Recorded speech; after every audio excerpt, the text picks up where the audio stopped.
This is a new foldable flip phone, and it's only 599 euros, making it one of the cheapest flip phones that you can currently get. It is the Nubia Flip 5G, and in certain ways, it's actually better than the Galaxy Z Flip 5, but then in other ways, not as good. For example, this phone is going to have a larger battery, so that means it's going to last you longer on a charge, which is always useful.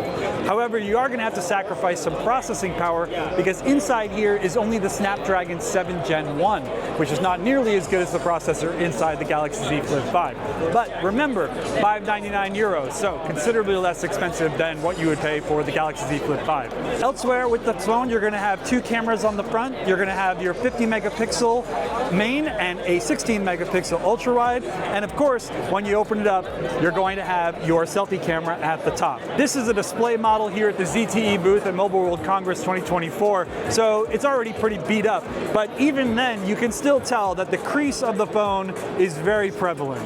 This is not going to be for the people who get really annoyed about the crease in the middle of their phone, because after only a few opens and closes, you're going to notice this one pretty significantly. It comes in three cool colors. We have a black here.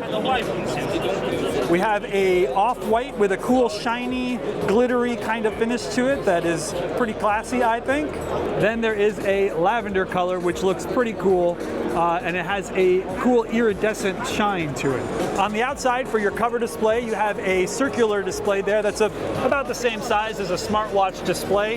It's not going to be great for doing all sorts of things, but you can at least get your basic information that you need. Think of it more like widgets than actual activity.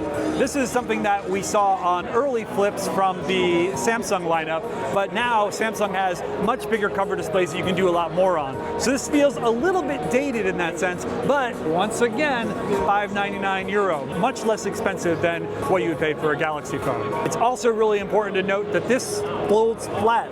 This is something that Samsung only got around to this past year. So when you open the phone, you get it totally flat, and when you close the phone, totally flat again. So that means that this budget-minded flip phone is already at the same level as Samsung when it comes to that kind of design. Now, once again, Samsung is a little bit more premium in the hand. This one feels a little less concrete. It feels a little more flimsy, a little cheaper, but once again, you're going to spend less, so that's going to be kind of worth it in the end. This phone is going to launch in Japan this month, but in April it's supposed to come to Europe. Unfortunately, we weren't given exact specifications on when it's going to come, but if you live in Europe and are interested in getting a flip phone and not spending €1,000, check out the Nubia Flip 5G.